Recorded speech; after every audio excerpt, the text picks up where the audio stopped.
Joseph R. Biden Jr., President of the United States of America, and to invite him to address the Assembly. Mr. President, Mr. Secretary-General, my fellow delegates, to all those who dedicate themselves to this noble mission of this institution, it's my honor to speak to you for the first time as President of the United States. We meet this year in a moment of intermingled with great pain and extraordinary possibility. We've lost so much to this devastating pandemic that continues to claim lives around the world and impact so much on our existence. We're mourning more than 4.5 million people of every nation, from every background. Each death is an individual heartbreak, but our shared grief is a poignant reminder that our collective future will hinge on our ability to recognize our common humanity and to act together. Ladies and gentlemen, this is the clear and urgent choice that we face here at the dawning of what must be a decisive decade for our world. A decade that will quite literally determine our futures. As a global community, we're challenged by urgent and looming crises, wherein lie enormous opportunities if we can summon the will and resolve to seize these opportunities. Will we work together to save lives, defeat COVID-19 everywhere, and take the necessary steps to prepare ourselves for the next pandemic, for there will be another one? Or will we fail to harness the tools at our disposal as the more virulent and dangerous variants take hold? Will we meet the threat of the challenging climate we're all feeling, already ravaging every part of our world with extreme weather? Or will we suffer the merciless march of ever-worsening droughts and floods, more intense fires and hurricanes, longer heat waves, and rising seas? Will we affirm and uphold the human dignity and human rights under which nations in common cause more than 7 decades ago formed this institution?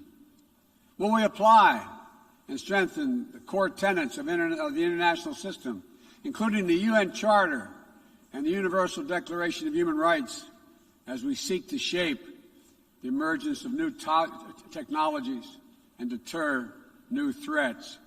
Or will we allow those universal principles to be trampled and twisted in the pursuit of naked political power? In my view, how we answer these questions in this moment, whether we choose to fight for our shared future or not, will reverberate for generations yet to come. Simply put, we stand, in my view, at an inflection point in history. And I'm here today to share with you how the United States intends to work with partners and allies to answer these questions, and the commitment of my new administration to help lead the world toward a more peaceful, prosperous future for all people. Instead of continuing to fight the wars of the past, we are fixing our eyes on devoting our resources to the challenges that hold the keys to our collective future. Ending this pandemic, addressing the climate crisis, managing the shifts in global power dynamics, shaping the rules of the world on vital issues like trade, cyber, and emerging technologies, and facing the threat of terrorism as it stands today. We've ended 20 years of conflict in Afghanistan, and as we close this period of relentless war, we're opening a new era of relentless diplomacy, of using the power of our development aid to invest in new ways of lifting people up around the world, of renewing and defending democracy, of proving that no matter how challenging or how complex the problems we're going to face, government by and for the people is still the best way to deliver for all of our people. And as the United States turns our focus to the priorities and the regions of the world like the Indo-Pacific, that are most consequential today and tomorrow, we'll do so with our allies and partners through cooperation at multilateral institutions like the United Nations to amplify our collective strength and speed our progress toward dealing with these global challenges. It is a fundamental truth of the 21st century within each of our countries and as a global community that our own success is bound up in others succeeding as well. To deliver for our own people, we must also engage deeply with the rest of the world. To ensure that our own future, we must work together with other partners, our partners, toward a shared future. Our security, our prosperity, and our very freedoms are interconnected, in my view, as never before. And so, I believe we must work together as never before. Over the last 8 months, I prioritized rebuilding our alliances, revitalizing our partnerships, and recognizing they're essential and central to America's enduring security and prosperity. We have reaffirmed our sacred NATO alliance to Article 5 commitment. We're working with our allies toward a new strategic concept that will help our alliance better take on evolving threats of today and tomorrow. We renewed our engagement with the European Union, a fundamental partner in tackling a full range of significant issues facing our world today. We elevated the Quad partnership among Australia, India, Japan, and the United States to take on challenges ranging from health security to climate to emerging technologies. We're engaging with regional institutions from ASEAN to the African Union to the Organization of American States to focus on people's urgent needs for better health and better economic outcomes. We're back at the table in international forums, especially the United Nations, to focus attention and to spur global action on shared challenges. We are re-engaged at the World Health Organization and working in close partnership with COVAX to deliver life-saving vaccines around the world. We rejoined the Paris Climate Agreement, and we're running to retake a seat in the Human Rights Council next year at the UN. And as the United States seeks to rally the world to action, we will lead not just with the example of our power, but, God willing, with the power of our example. Make no mistake, the United States will continue to defend ourselves, our allies, and our interests against attack, including terrorist threats, as we prepare to use force, if any is necessary. But to defend our vital U.S. national interest, including against ongoing and imminent threats. But the mission must be clear and achievable, undertaken with informed consent of the American people, and whenever possible, in partnership with our allies. U.S. military power must be our tool of last resort, not our first. And it should not be used as an answer to every problem we see around the world. Indeed, today, many of our greatest concerns cannot be solved or even addressed through the force of arms. Bombs and bullets cannot defend against COVID-19 or its future variants. To fight this pandemic, we need a collective act of science and political will. We need to act now to get shots in arms as fast as possible and expand access to oxygen, tests, treatments to save lives around the world. And for the future, we need to create a new mechanism to finance global health security that builds on our existing development assistance and global health and a global health threat council that is armed with the tools we need to monitor and identify emerging pandemics so that we can take immediate action.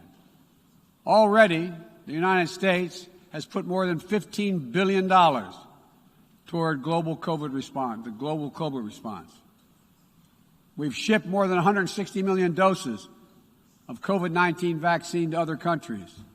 This includes 130 million doses from our own supply and the first tranches of 500 million doses of Pfizer vaccine we purchased to donate through COVAX.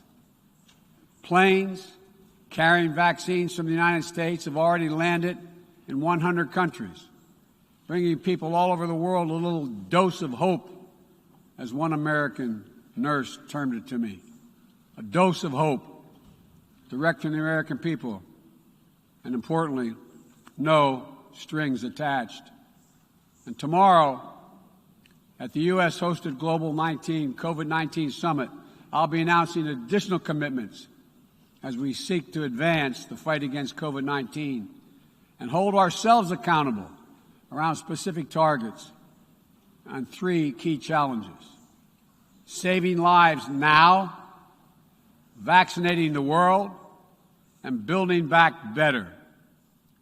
This year has also brought widespread death and devastation from the borderless climate crisis. The extreme weather events that we have seen in every part of the world, and you all know it and feel it, represent what the Secretary-General has rightly called Code Red for humanity. And the scientists and experts are telling us that we're fast approaching a point of no return in a literal sense. To keep within our reach the vital goal of limiting global warming to 1.5 degrees Celsius, every nation needs to bring their highest possible ambitions to the table when we meet in Glasgow for COP26. And then to have to keep raising our collective ambition over time. In April, I announced the United States' ambitious new goal under the Paris Agreement to reduce greenhouse gas emissions from the United States by 50 to 52% below 2005 levels by 2030, as we work toward achieving a clean energy economy with net zero emissions by 2050. And my administration is working closely with our Congress to make critical investments in green infrastructure and electric vehicles that will help us lock in progress at home toward our climate goals.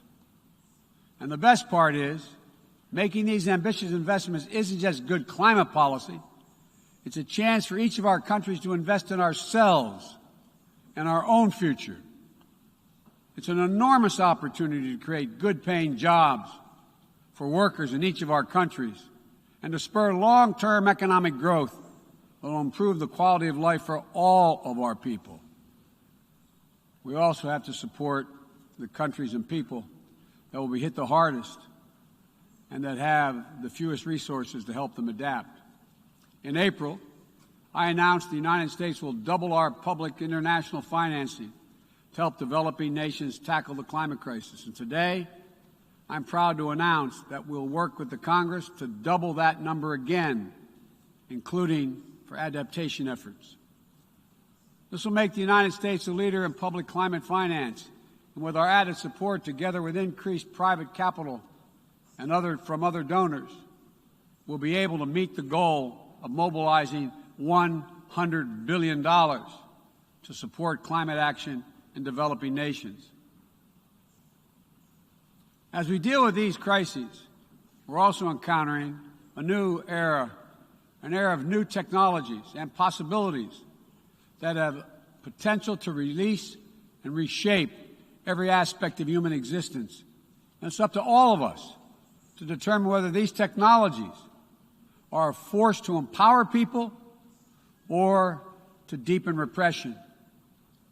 As new technologies continue to evolve, we'll work together with our democratic partners to ensure that new advances in areas from biotechnology to quantum computing, 5G, artificial intelligence, and more are used to lift people up, to solve problems, and advance human freedom, not to suppress dissent or target minority communities.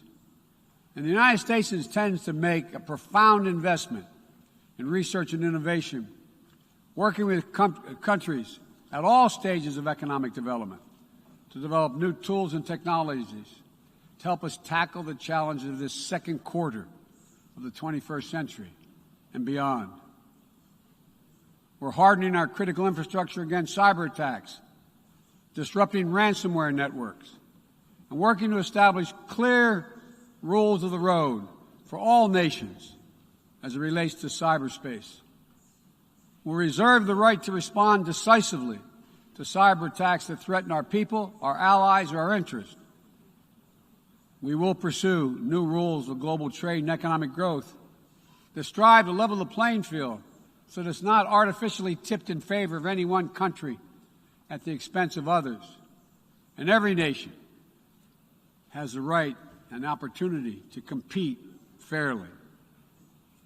We will strive to ensure that basic labor rights, environmental safeguards, and intellectual property are protected, and that the benefits of globalization are shared broadly throughout all our societies. We'll continue to uphold the long-standing rules and norms that have formed the guardrails of international engagement for decades, that have been essential to the development of nations around the world. Bedrock commitments like freedom of navigation, adherence to international laws and treaties, support for arms control measures that reduce the risk and enhance transparency. Our approach is firmly grounded and fully consistent with the United Nations mission and the values we've agreed to when we drafted this charter. These are commitments we all made and that we're all bound to uphold. And as we strive to deal with these urgent challenges, whether they're long-standing or newly emerging, we must also deal with one another. All of the major powers of the world have a duty, in my view, to carefully manage their relationships so they do not tip from responsible competition to conflict. The United States will compete, and will compete vigorously, and lead with our values and our strength. We'll stand up for our allies and our friends and oppose attempts by stronger countries to dominate weaker ones, whether through changes to territory by force, economic coercion, technical exploitation, or disinformation. But we're not seeking, say it again, we are not seeking a new Cold War or a world divided into rigid blocks. The United States is ready to work with any nation that steps up and pursues peaceful resolution to shared challenges, even if we have intense disagreements in other areas, because we'll all suffer the consequences of our failure if we do not come together to address the urgent threats like COVID-19 and climate change, or enduring threats like nuclear proliferation. The United States remains committed to preventing Iran from gaining a nuclear weapon. We're working with the P5+1 to engage Iran diplomatically and to seek a return to JCPOA. We're prepared to return to full compliance if Iran does the same. Similarly, we seek serious and sustained diplomacy to pursue the complete denuclearization of the Korean Peninsula. We seek concrete progress toward an available plan with tangible commitments that would increase stability on the peninsula and in the region, as well as improve the lives of the people in the Democratic People's Republic of Korea. We must also remain vigilant to the threat of terror that terrorism poses to all our nations, whether emanating from distant regions of the world or in our own backyards. We know the bitter sting of terrorism is real. We've almost all experienced it. Last month, we lost 13 American heroes and almost 200 innocent Afghan civilians in a heinous terrorist attack at the Kabul airport. Those who commit acts of terrorism against us will continue to find a determined enemy in the United States. The world today is not the world of 2001, though. And the United States is not the same country we were when we were attacked on 9/11 20 years ago. Today, We're better equipped to detect and prevent terrorist threats, and we are more resilient in our ability to repel them and to respond. We know how to build effective partnerships to dismantle terrorist networks by targeting their financing and support systems, countering their propaganda, preventing their travel, as well as disrupting imminent attacks. We'll meet terrorist threats that arise today and in the future with a full range of tools available to us, including working in cooperation with local partners so that we need not be so reliant on large-scale military deployments. One of the most important ways we can effectively enhance security and reduce violence is by seeking to improve the lives of the people all over the world who see that their governments are not serving their needs. Corruption fuels inequality, siphons off a nation's resources, spreads across borders, and generates human suffering. Is nothing less than a national security threat in the 21st century. Around the world, we're increasingly seeing citizens demonstrate their discontent, seeing the wealthy and well-connected grow richer and richer, taking payoffs and bribes, operating above the law, while the vast majority of the people struggle to find a job or put food on the table, or to get their businesses off the ground, or simply send their children to school. People have taken to the streets in every region to demand that their governments address people's basic needs, give everyone a fair shot to succeed, and protect their God-given rights. And in that chorus of voices across languages and continents, we hear a common cry, a cry for dignity, simple dignity. As leaders, it's our duty to answer that call, not to silence it. The United States is committed to using our resources and our international platform to support these voices, listen to them, partner with them to find ways to respond that advance human dignity around the world. For example, there's an enormous need for infrastructure in developing countries. But infrastructure that is low quality or that feeds corruption or exacerbates environmental degradation may only end up contributing to greater challenges for countries over time. Done the right way, however, with transparent, sustainable investment in projects that respond to the country's needs and engage their local workers to maintain high labor and environmental standards, infrastructure can be a strong foundation that allows societies in low and middle-income countries to grow and to prosper. That's the idea behind the Build Back Better world. And together with the private sector and our G7 partners, we aim to mobilize hundreds of billions of dollars in infrastructure investment. We will also continue to be the world's largest contributor to humanitarian assistance, bringing food, water, shelter, emergency health care, and other vital life-saving aid to millions of people in need. When the earthquake strikes, the typhoon rages, or disaster anywhere in the world, the United States shows up. We'll be ready to help. And at a time when nearly 1 in 3 people globally do not have access to adequate food just last year, the United States is committing to rallying our partners to address immediate malnutrition and to ensure that we can sustainably feed the world for the decades to come. To that end, the United States is making a $10 billion commitment to end hunger and invest in food systems at home and abroad. Since 2000, the United States government has provided more than $140 billion to advance health and strengthen health systems, and we will continue our leadership to drive these vital investments to make people's lives better every single day. Just give them a little breathing room. And as we strive to make lives better, we must work with renewed purpose to end the conflicts that are driving so much pain and hurt around the world.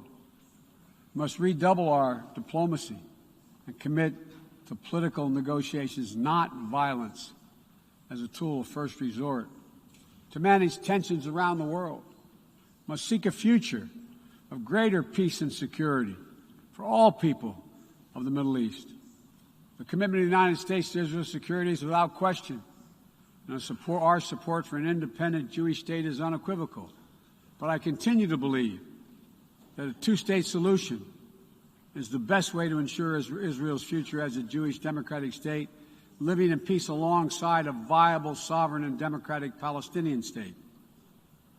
We're a long way from that goal at this moment, but we must never allow ourselves to give up on the possibility of progress.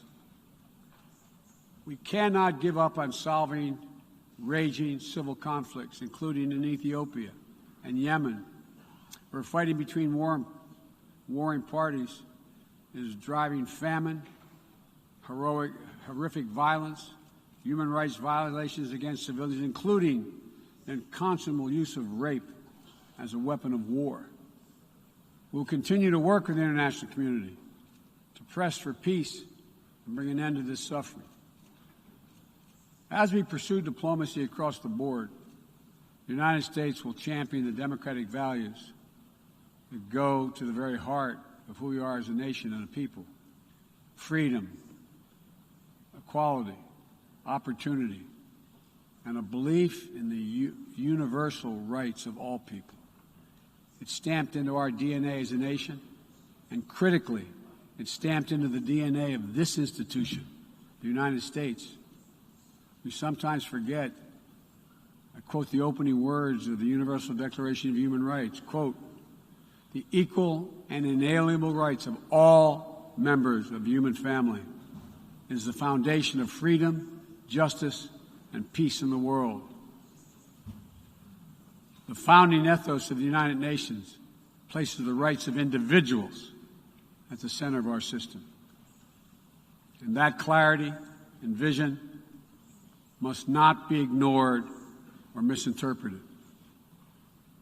The United States will do our part, but will be more successful and more impactful if all of our nations are working toward the full mission to which we are called. That's why more than 100 nations united again around a shared statement, and the Security Council adopted a resolution outlining how we'll support the people of Afghanistan moving forward, laying out the expectations to which we'll hold the Taliban when it comes to respecting universal human rights. We all must advocate for women, the rights of women and girls to use their full talents, to contribute economically, politically, and socially, and pursue their dreams free of violence and intimidation. From Central America to the Middle East to Africa to Afghanistan, wherever it appears in the world. We all must call out and condemn the targeting and oppression of racial, ethnic, and religious minorities when it occurs whether it occurs in Xinjiang or northern Ethiopia or anywhere in the world. We all must defend the rights of LGBTQI individuals so they can live and love openly without fear, whether it's Chechnya or Cameroon or anywhere. As we steer our nations toward this inflection point and work to meet today's fast-moving, cross-cutting challenges, let me be clear. I am not agnostic about the future we want for the world. The future will belong to those who embrace human dignity, not trample it. The future will belong to those who unleash the potential of their people, not those who stifle it. The future will belong to those who give their people the ability to breathe free, not those who seek to suffocate their people with an iron hand. Authoritarianism, the authoritarianism of the world, may seek to proclaim the end of the age of democracy, but they're wrong. The truth is, the democratic world is everywhere. It lives in the anti-corruption activists, the human rights defenders, the journalists, the peace protesters. On the front lines of this struggle in Belarus, Burma, Syria, Cuba, Venezuela, and everywhere in between. It lives and the brave women of Sudan who withstood violence and oppression to push a genocidal dictator from power and who keep working every day to defend their democratic progress. It lives in the proud Moldovans who helped deliver a landslide victory for the forces of democracy with a mandate to fight graft, to build a more inclusive economy. It lives in the young people of Zambia who harnessed the power of their vote for the first time, turning out in record numbers to denounce corruption and chart a new path for their country. And while no democracy is perfect, including the United States, we'll continue to struggle to live up to the highest ideals to heal our divisions. And we face down violence and insurrection. Democracy remains the best tool we have to unleash our full human potential. My fellow leaders, this is a moment where we must prove ourselves the equals of those who come before us, who with vision and values and determined faith in our collective future built our United Nations, broke the cycle of war and destruction, and laid the foundations for more than 7 decades of relative peace and growing global prosperity. Now, we must again come together to affirm the inherent humanity that unites us is much greater than any outward divisions or disagreements. We must choose to do more than we think we can do alone so that we'll accomplish what we must together. Ending this pandemic and making sure we're better prepared for the next one. Staving off climactic climate change and increasing our resilience to the impacts we already are seeing. Ensuring a future where technologies are a vital tool to solving human challenges and empowering human potential, not a source of greater strife and repression. These are the challenges that we will determine what the world looks like for our children and our grandchildren and what they'll inherit. We can only meet them by looking to the future.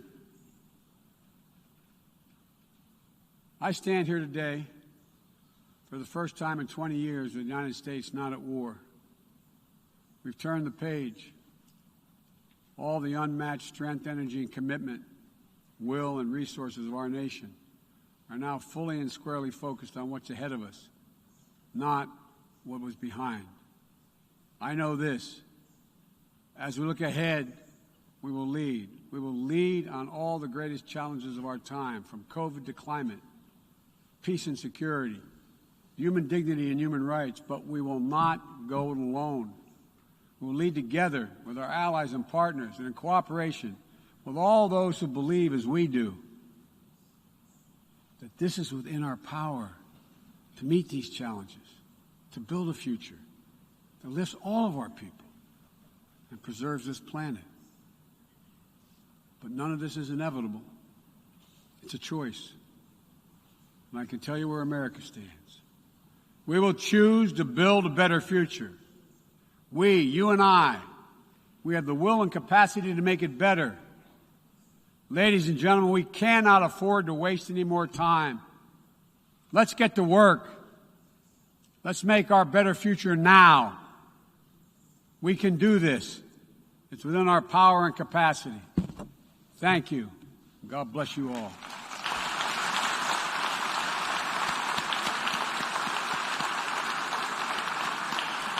On behalf of the General Assembly, I wish to thank the President of the United States of America for the statement just made, and I request protocol to escort His Excellency.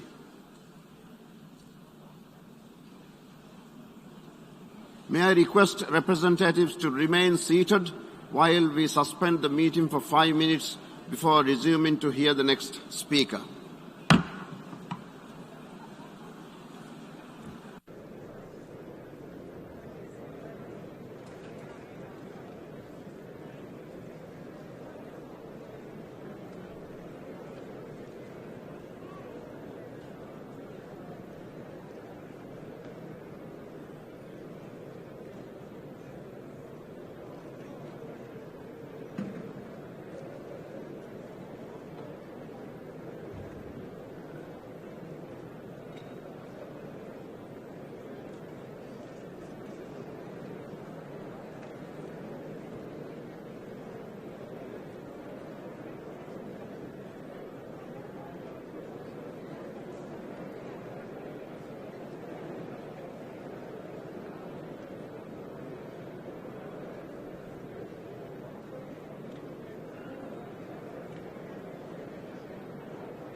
Distinguished representatives, please take